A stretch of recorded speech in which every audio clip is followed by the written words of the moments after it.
Okay, so this is officially week one of context and environment. We kind of did the lab thing, introduction last week. This is week one, context and environment. Doing Tai Chi today for the exercise. There's the PowerPoint. You could do that on your own if you'd like. What we're talking about today, history of the disabled, this idea of eugenics, how it applied to this country and throughout the world at one point, how it kind of relates to disability, the history of disability, history of the disabled, look at different models of disability. We're talking about individuals with a different medical disability that we work with as OTs, cerebral palsy, such as that. This idea of juncture, very similar to the idea of occupational engagement. And then designer babies, kind of an extension of eugenics from the past into the present and into the future. Today's lecture questions. Here are all our questions. Make sure you get the answers to these before you leave, before you get done with this recording. Going back, we defined empathy last week. We talked about empathy, a big part of this class. Empathy we defined as understanding the perspective and emotions of another. Talked about this overwhelming evidence in the literature showing that clinicians, including occupational therapists, who are more empathetic, more caring, compassionate, trying to understand their patients, they're more effective in terms of their patients get better faster.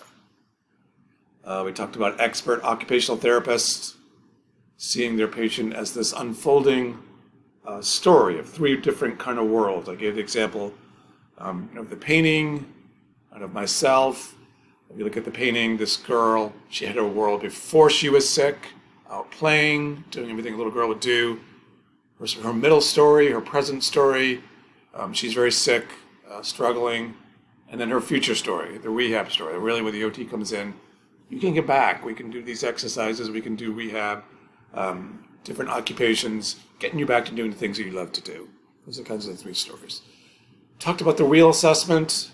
A quick, simple way to get to understand somebody, get to understand somebody's story, see what world they're coming from, their primary relationships, their social, physical environment, activities they love to do, and their significant life experiences.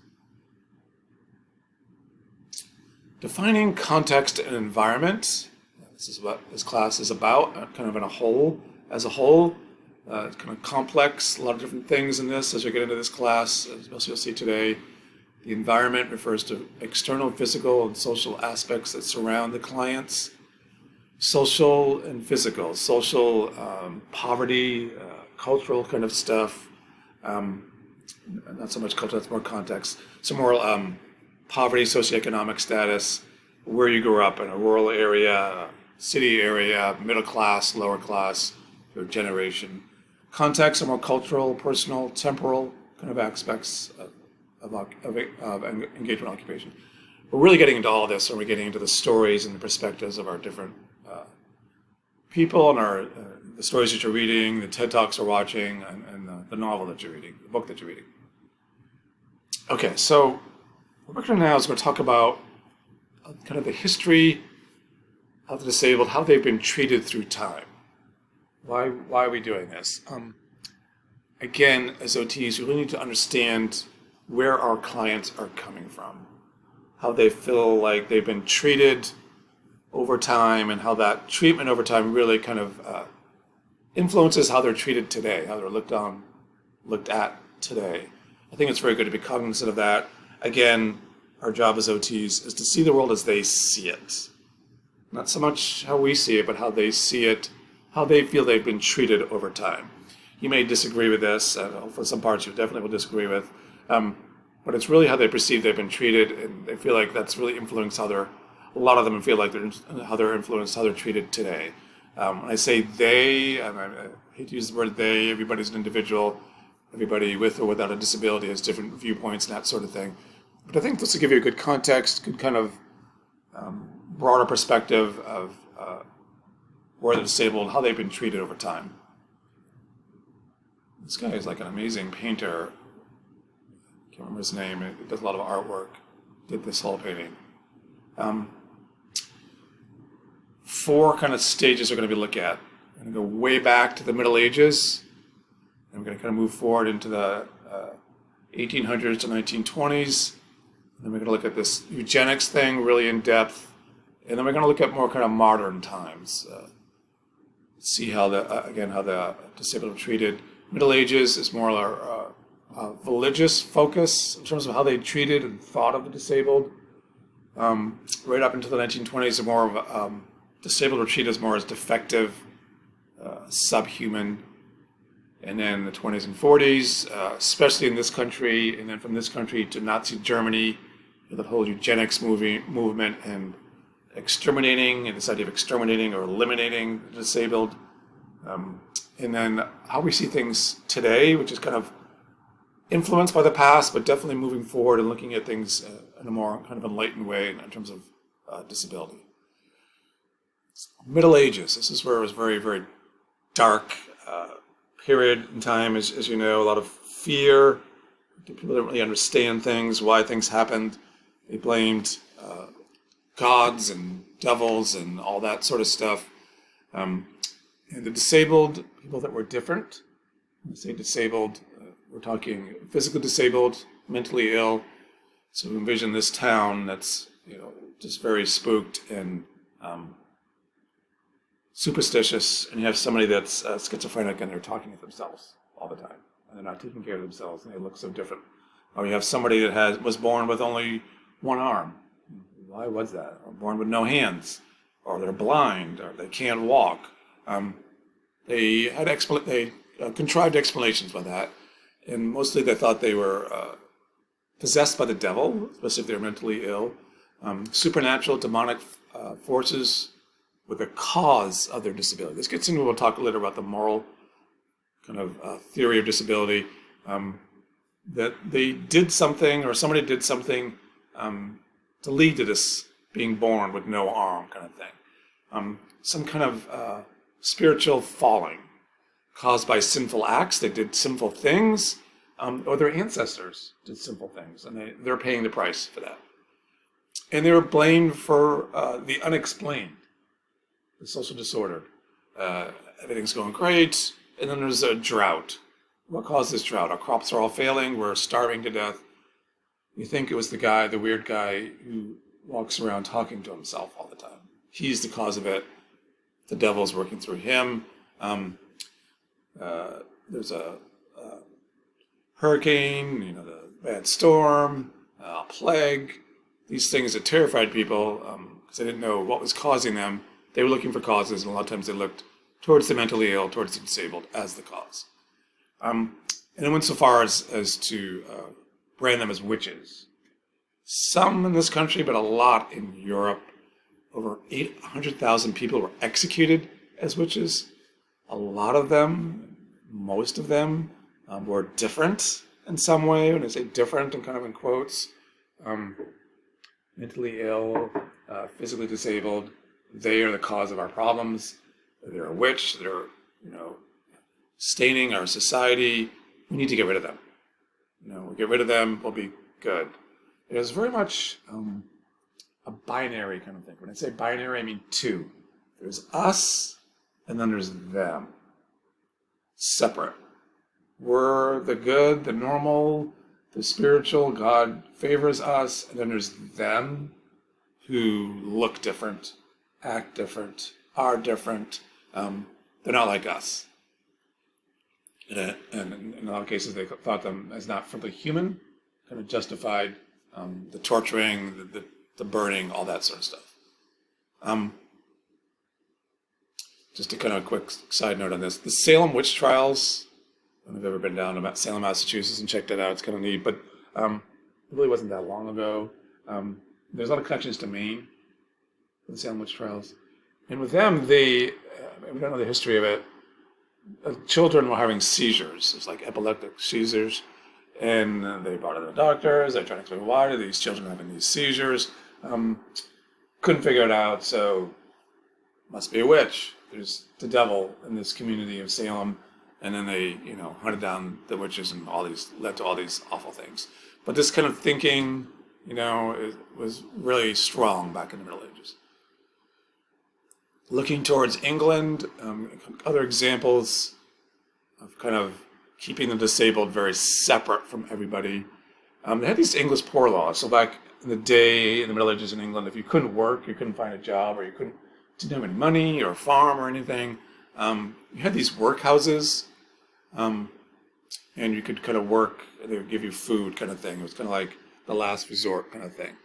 But if you were disabled, you didn't even qualify for that. You weren't considered like everybody else. It was, again, that binary thinking. You weren't human like everybody else. You weren't even poor like everybody else. What you were forced to do is to wear these caps and to beg for money, beg for alms. I think that's kind of where the word handicap kind of started, I think.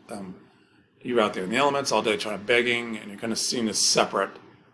There's this famous painting at this time. These are individuals that were disabled. I would guess in a lot of cases they were not born disabled. Maybe some of them were, but they may have had, horrific farming accidents, war, that sort of thing.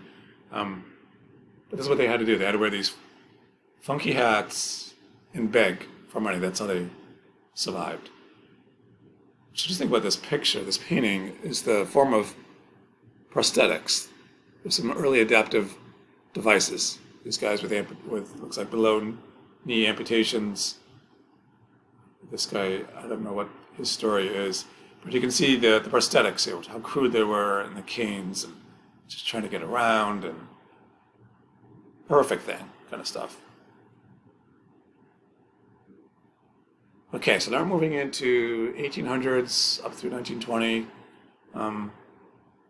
Kind of not so much spiritual falling or the devil or all that superstitious kind of stuff. Starting to understand, different reasons for why things happen. But definitely the disabled were seen as different. Very much the idea of defective, subhuman. They were not seen in society. They were hidden away. Even like when I went to school, you see the extension of some of this thinking. The disabled didn't go to school with me. They were kept separate. They went to a separate school altogether, or they were kept in a separate room all day long, and they didn't integrate into the classrooms at all.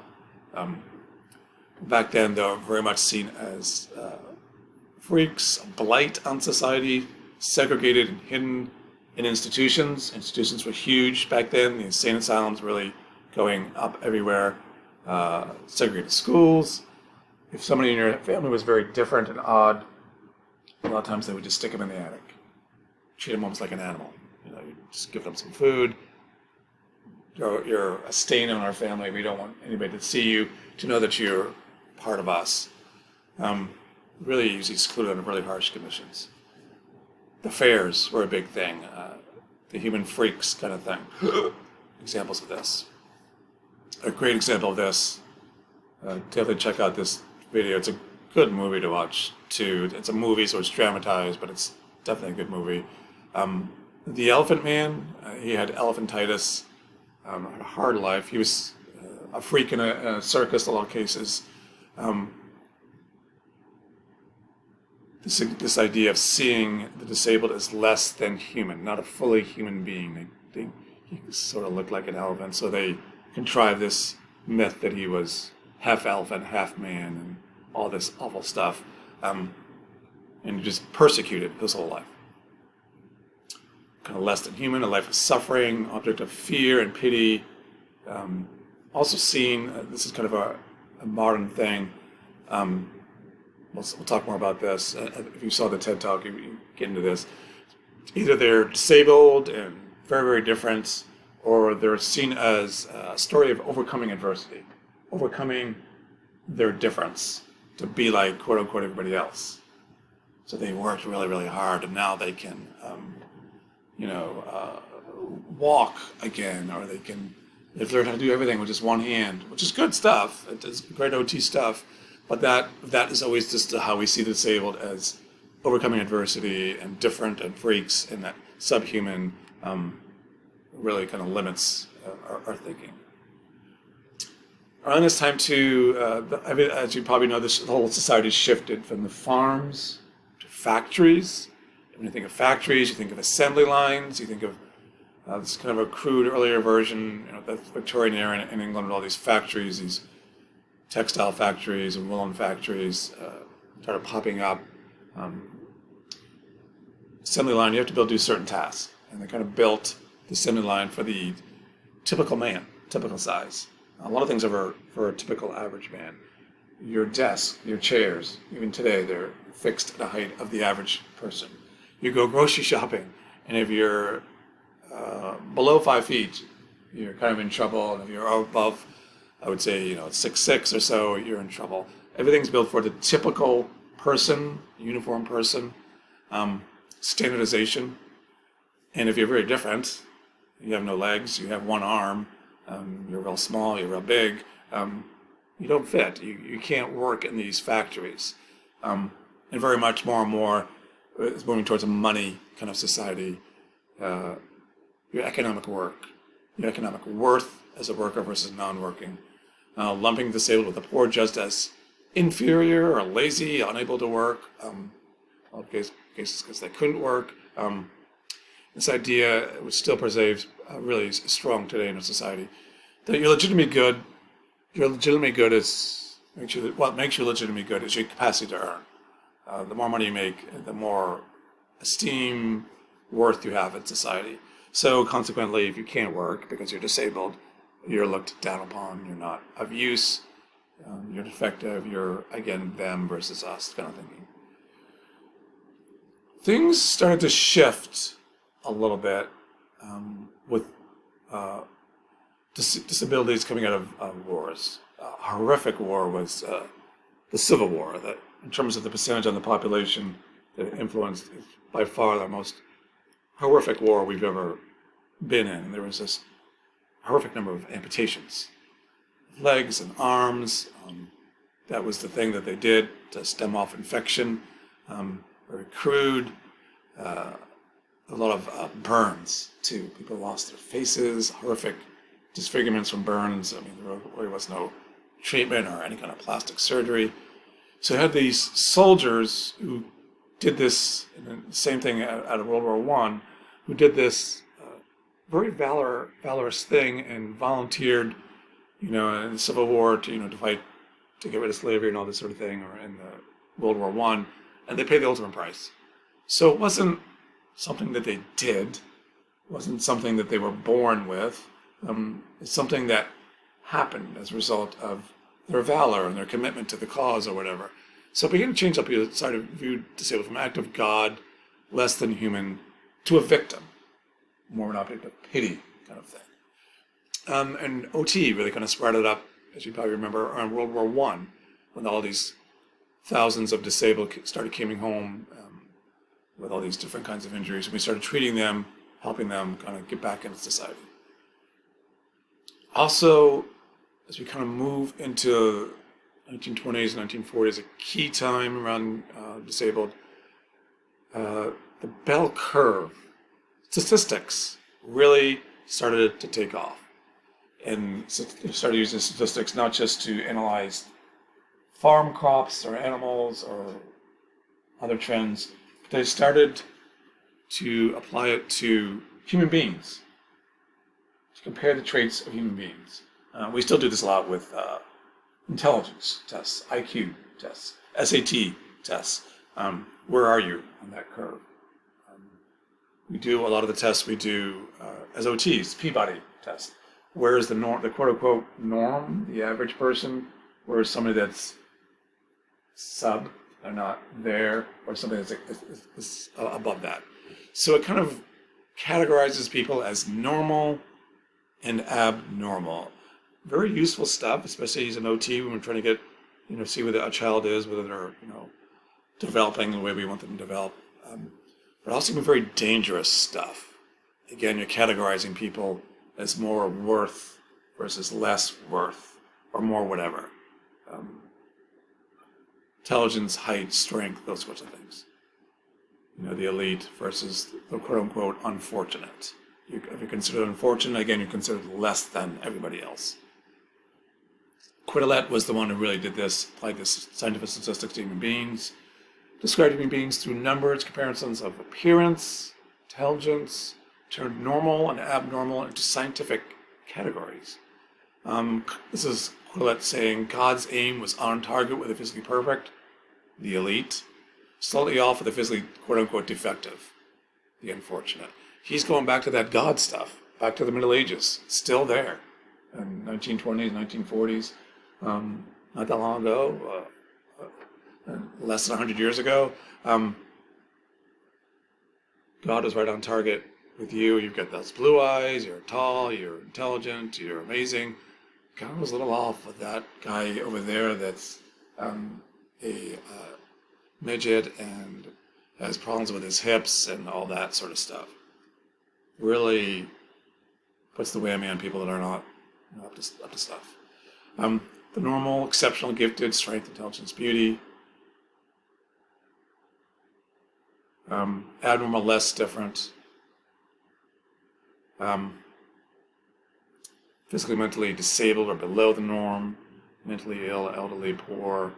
Over race, language, health. All these different things really played into how people were stuck on this curve. Wasn't a lot of the tests they gave, like IQ tests, are kind of flawed. You know, what they're assessing, cultural influences, racial influences, all those sorts of things. So even as trying to measure people, it's hard to do that, and what are you really measuring and why are you doing that, and sort of stuff. But that was the thing in the 1920s, where we're measuring and comparing everybody. We wanted everybody to be at least here, if not here. This is what everybody was kind of moving towards. And the leaders in this movement were a lot of scientists in the United States, Francis Gallen, some other ones. Tail end of the curve.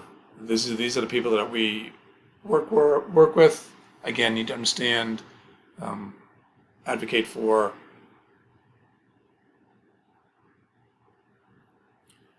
Science, talking about science, like I said, with Gallen and other scientists in this country started this movement of the norm, less worthy, marginalized, example society's reflection of worth, priorities of disabled. Kind of see that even today, less resources allocated. Why are we giving them money? I mean, they can't really help society. Objects of blame, judgment becomes objects of fear. It kind of leads to this all kinds of thinking, again, when you categorizing people through science and statistics as less fortunate and elite kind of thing. Here's another one around IQ, exceptionally gifted or mentally inadequate. If you're mentally inadequate, you are less than. It kind of moves towards less than human in some cases. So what do the scientists propose with that? Again, this movement really started in this country, and we think about Nazi Germany taking this to an extreme. We'll talk about that in a second. But the Germans and Hitler took a lot of their ideas around the extermination of Jewish populations and all this eugenic stuff from American scientists and from American society. Hitler wrote a lot about how he had ideas on how to treat less than individuals, groups, and how we treated the American Indians. Good ideas around that. American scientists started proposing these ideas around eugenics. What is eugenics? And it's an attempt to improve the quote-unquote stock of humanity. Ideally, it was started out with, say, a herd of steer, and you were trying to get the ideal steer that maybe gets the most meat, density of meat, per steer. You want that ideal steer, or whatever it is that you're trying to get. So you would breed and try to get more and more of those steer that have that higher density of muscle kind of stuff. They said we need to treat humanity like this. We need to improve the quality of the quote-unquote gene pool based on Quetelet's statistical measures of worth. Reduce the disabled's quote-unquote burden on society. We want less disabled because they're sucking up all our resources and they're not of any economic worth. And we want more of these elite, blue-eyed, intelligent people because they really will move us forward as a society as a whole. And they also use Darwinism as an argument, this idea that survival of the fittest. It's nature. We need to really accelerate the survival of the fittest. We want more fit people and less unfit people. It's the natural order of the world. But actually, if you study Darwinism, if you looked at this at all, it's not so much evolution. It's not so much survival of the fittest. It's survival of diversity. Any kind of animal species and human beings, the more diverse you are, the more able you are to survive and evolve as society, world, environment changes. But social Darwin, survival of the fittest, improving the stock of humanity, this is kind of what eugenics is all about. Here are some examples of these images from this time period. Only healthy seed must be sown. Here's the superhuman trying to, metaphorically, symbolically, for the seeds for growing more human beings that are like him. Tall, strong, intelligent, beautiful, that sort of thing. And the ultimate example of this was obviously Nazi Germany, their idea of the Aryan race. Here's an image from that time in Germany. This blue-eyed superhuman, which is what they wanted. So they believed in extermination, and not just the Jews, the people of Jewish faith, but the physically and cognitively disabled. If you were not at the norm or elite, they did not want you. You're messing up the gene pool. They wanted to get rid of you. And literally, they did get rid of you. Anyone that was different in any way, different on sexual identity along that spectrum, you were mentally ill, you were gotten rid of. Or even gene carriers, if you had somebody in your family that had schizophrenia or was different in any way, didn't want you to be breeding or having babies, or in some cases didn't want you around at all. And they did the extreme. They also did breeding or having babies with the perfect people. So the blue-eyed, intelligent ones had babies. This is our super future race. They were taking all these ideas to an extreme. But again, these ideas were a lot of mainstream science at the time. It was a worldwide scientific movement in the 20s and 30s. So again, it wasn't just Germany, and it happened really before the Nazis took over in Germany. Denmark, Norway, all these European countries, these forced sterilization laws. What does that mean? If you were different, slower mentally, how you measure intelligence is another kind of very debatable, kind of gray kind of thing in terms of what is intelligence. But if you had mental illness, people born with one arm or something like that in your family, or you were like that, you could not have babies. They would literally force you not to have babies because we didn't want any more of those kinds of quote-unquote people in our society. And it happened in this country as well. Here's an example of this in this country. They had these eugenic certificates. If you read this guarantees that I have examined the gender of this card when you got married. You had a genetic certificate. So you were clean genetically, you were good-looking, healthy, intelligent. You had no things within your family that were deviant, so to speak. I find a perfect physical and mental balance and unusually strong eugenic love possibilities. Well fitted to promote the happiness and future welfare of the race. This is what we want, this kind of racial purity kind of thing. Example of U.S. laws which discriminated against eugenics, disabled African eugenics. Forbid disabled from moving, we didn't want disabled moving into the country. If you were trying to come into the country and you were disabled, we did not want you. You cannot get married, have babies. And then, like I said, forced sterilization of disabled, including children. So they didn't have more babies. Here's an example. This is from Maine. This is what they did in Maine. They were checking out your family history. A family stock of women sterilized. And they're justifying, why did they sterilize this woman? For the reason the state did this. Heredity, feeble-mindedness. And they had these legends. Well, this was the evidence that they had quote-unquote feeble-mindedness, whatever that means, in their family. Here's the categories of what they saw. Somebody in their family was quote-unquote insane, a moron. What is a moron? They're just a little bit slower, maybe. Feeble-minded, alcoholic. Didn't more alcoholics. Neurotic. What does neurotic mean? Are we all neurotic a little bit? Sexual pervert. I don't know what that means either. But if you had some of these things as they define it in your family, they considered sterilizing you so you didn't have any more babies. Classic, famous example of this is the story of Carrie and Emma Buck, 1920s. This is in the United States again. They had these colonies where if you had epilepsy, they wanted you apart from everybody, didn't want you intermixing, marrying, having babies. And this woman, Carrie Buck, on the left, they sterilized her after she had a daughter. She had a daughter. She wasn't supposed to have a daughter, but she did, Virginia. And they were worried this daughter was going to be one of these things, a moron or slow or feeble-minded. Her daughter actually grew up to be an honor roll student with no signs of delayed mental illness. But they were so worried that she had deviated and had this child that they didn't want it to happen again. So they were going to literally force her to be sterilized. She took it to the Supreme Court, thought it was outrageous.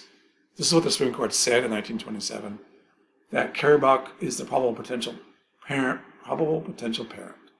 not even sure, of socially inadequate offspring, likewise afflicted that she may be sexually sterilized without detrimental to her general health and that her welfare and that of society will be promoted by her sterilization. Same kind of ideas that they did in Germany, that sort of thing, was really going on in this country as well back at that time period. They had these better baby contests. What were the better babies? You can almost guess. They had no delays, but they were blonde-haired and blue-eyed and the cutest little white babies. They were kind of looking for these babies. They had these contests. Who could have the best eugenically pure baby without any kind of quote-unquote deformities. You had these health exhibits on eugenics, the benefits of eugenics for society. So this was a big movement back then. Okay, so what I'm going to do now is going to look at these different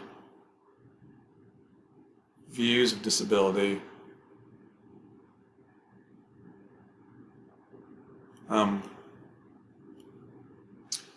then we'll get into some other stuff. We've got a TED Talk to watch and an activity to do. Okay, so we have these different views of disability. We're talking about 4 different views of disability. One is a moral one. We're talking about modern views, kind of a modern twist. Moral views.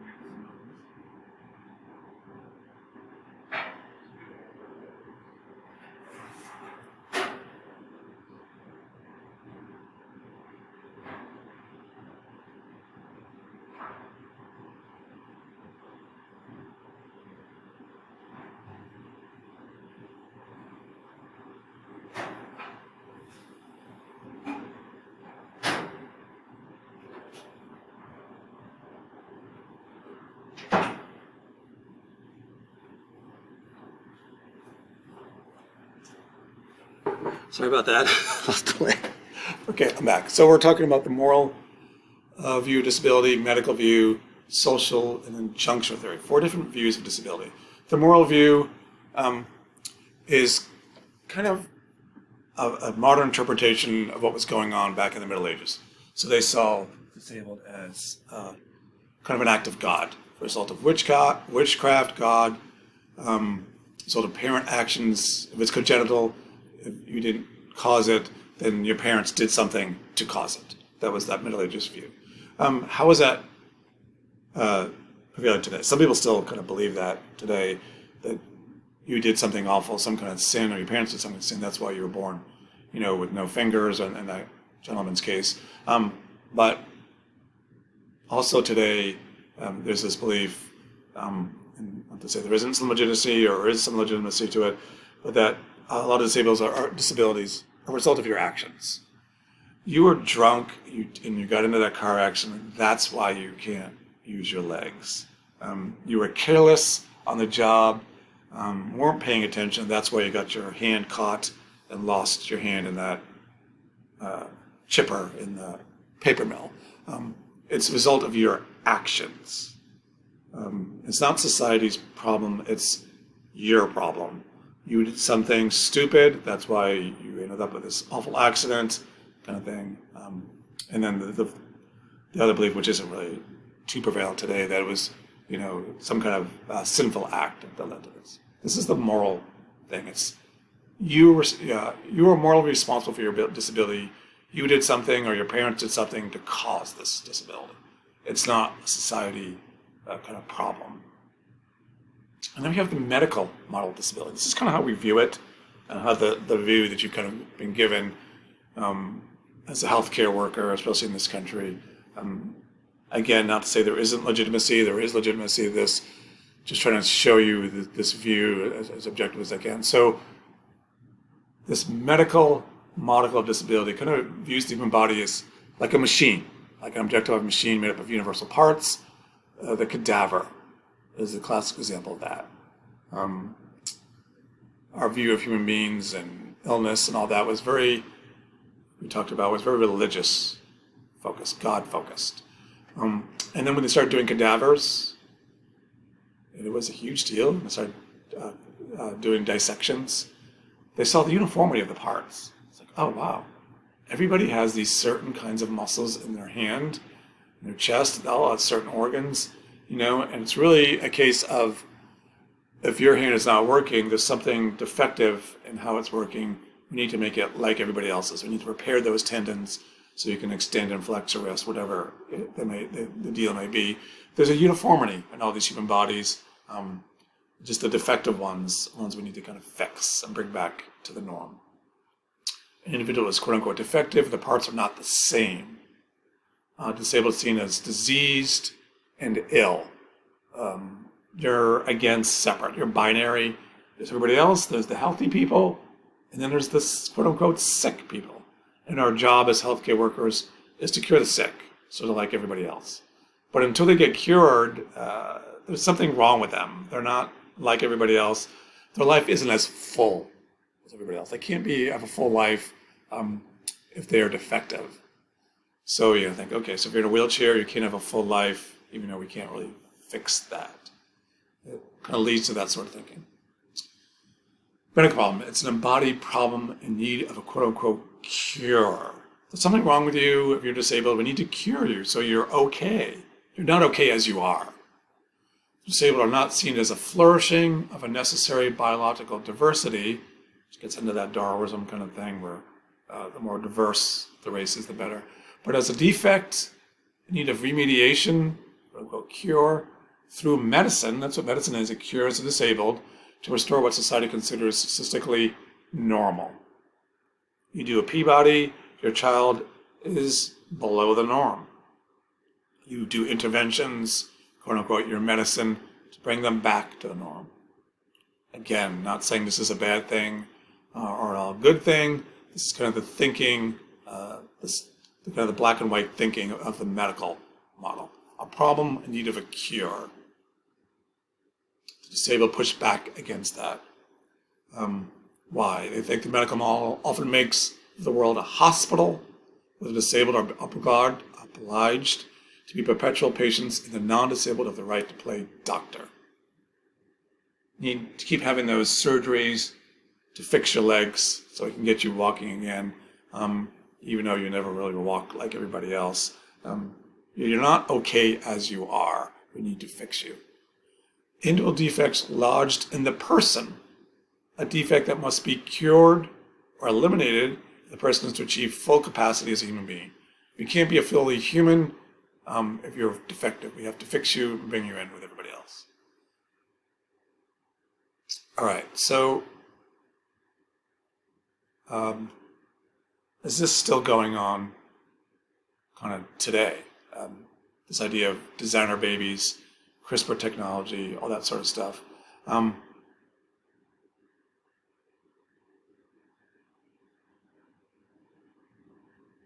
think what I'll do right now is to have you watch this video here, right here. So click on this. It's a really good TED Talk about designer babies in modern society and how, is this thinking still going on today? Is there anything kind of this thinking still going on today? This moral model, this medical view of disabled, are we kind of beyond that? Are we looking at disabled as different? Or are we still kind of thinking of them as defective? alternate views of disability. Who and when is someone considered disabled? Doesn't nearly everyone become disabled at some point in their lives. And we probably, all of us in this room, will be disabled at some point, if you already haven't been. You may break your leg, you may break your arm, you get very old, hopefully very old. You may have a heart attack, be slowed down, a stroke. You may get very sick, pneumonia or something, or COVID, and hopefully not, but something, and it may make you very hard for you to keep up with everybody else. It's kind of part of being human in a lot of ways. So when are you disabled? When you're not disabled? When it's just a temporary thing or a full thing? Is disability a creation of society through physical barriers? Is it the lack of a ramp that makes you disabled? Or is it being in a wheelchair that makes you disabled? Is it something that's created by culture? And again, is it influenced by those statistics that we talked about, where you're below the norm? You kind of created it when really it's not there. Let's think of, there's this island, in Oliver Sacks' book, where a huge percentage of people are deaf. So it's kind of genetically kind of flourished. Deaf people have had babies and more deaf children. So it's almost the norm. Everybody has sign language. So if you have a society where everybody is deaf and they're using sign language, are they disabled? Or is it something we've kind of created? Or they only become disabled when they go to the mainland and work with the people that can hear? If you had a world where everybody was in a wheelchair, would being in a wheelchair consider being disabled? So it kind of flips around your thinking, what is disabled? What is difference? How are we creating these differences? And then out of the 1970s came this different view of disability. This is really pushed by individuals who are disabled, that we have to look at us differently. We're not a defect in need of a cure. We're as good as everybody else. What really was making us disabled is lack of access. It's the environmental barrier. This gentleman right here in this wheelchair, medically, you would say, medical model view of disability would say, he is paralyzed. He has C6, C7, spinal cord injury. He can't use his legs, so he's in a wheelchair. Morally, we would say he's in that wheelchair because he was careless and he got in that car accident. This view, the social model of disability, says he's not disabled. Only thing that's disabling him is these stairs. If he had a ramp, he could go to work like everybody else. There wouldn't be a difference. The difference is the lack of access. Disability is the creation of negative attitudes, limited physical access, communication, etc., not the individual. That's how we look at the person, and it's the barriers that's creating a disability. The cause of disability is not paraplegia, but the lack of a wheelchair ramp. This kind of thinking, key 1970s social movement led to the Americans with Disabilities Act. It was this big social movement, a lot of protests. We'll get into that. The Crip Camp movie documentary, if you haven't watched it yet, gets into that. Kind of thinking of disability through a different kind of mindset. This is a little more prevalent today, especially in the OT world. Kind of balancing this between the medical model. Kind of need both in a lot of different ways. All right, now we got a new way of looking at it. This is kind of a new theory. Kind of ties into a lot of the OT theory. It's called disjuncture theory. And the idea of this, we're not categorizing disabled at all. We have this category, atypical, they're different, typical, they're not different. They say get rid of that. There's no atypical or typical. Everybody's typical. Being different is normal. To be human is to be odd. To be human is to be slightly defective in some way or not. Some people are more intelligent, some people are more physically gifted, some people have really good eyesight, really good, whatever it is, we're just all in it together. Disability is not based on a medical diagnosis or statistical norm. Everyone in every life at one point is disabled. This is where you kind of move from through juncture through disjuncture, moves to disabled from separation to integration. Before I get into juncture, disjuncture, kind of seeing them through this uncategorized lens. Take you back to Star Wars days, the first Star Wars. Not a big Star Wars fan. The first few were quite amazing. Some of the latter ones are not too bad. But anyway, those of you who've seen that first Star Wars, I'm guessing most of you had, there's this famous scene where I think it's Luke Skywalker and R2-D2. They walk into this bar. It's in, future space world where all these different creatures are coming and going. And there's all these weird, quote unquote, weird type people there that are communicating differently, different kind of music, looking really, really odd. And this is what disjunction theory is about. Everybody's together. We're all weird. Don't separate people into different categories. Just we're all here together. Let's just see this scene. I'm going to get some flashbacks, memories of it. You're all just going to look at that for a second. So that's kind of how they look. Uncategorized lens of the world.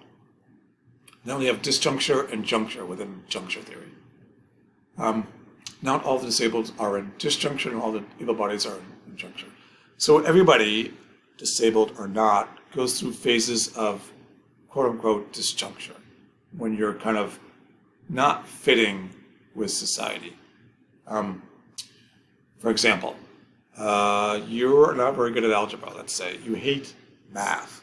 You hate research, maybe. You hate this class. Whatever it is, there's something that you hate that's just like, oh, I cannot do with that. It's just such a struggle.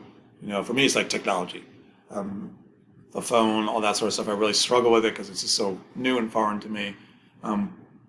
I'm at disjuncture with trying to work an iPhone. I would be totally lost.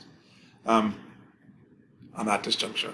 Let's say for you, you broke your leg and you're temporarily in disjuncture. You have to use that crutch, use all these devices, the elevator. Life is a struggle to do the things you want to be able to do. So you're temporarily in disjuncture. But even if you are physically disabled, so it gets a little bit confusing, you're not necessarily in disjuncture all the time. So let's look at this child. Let's say he has cerebral palsy. He can't walk. He spends most of his day in a wheelchair. But he has moments where he's purely in juncture. Even being in a wheelchair may not really put him in disjuncture. Put him in the pool. He just loves it. Pure juncture at that point. He has a good fit with the environment, kind of stuff. Full juncture, perfect body environment fit. Disjuncture, body environment disconnect. Environment and product design outcome which does not account for the access for diverse bodies, preferences, or experiences. We want that full juncture. This is kind of like occupational engagement. You really are at engaging with society, doing well. It doesn't matter whether you're in a wheelchair or not. You really love what you do and doing things that you love to do, kind of thing. If you're able to do what you want to do and experience occupation with flow, you're just really into what you're doing. Engagement and balance. You're not disabled in any subjective sense, regardless of your medical diagnosis. We'll talk more about that. So let's give some examples of that. I'm going to pause this for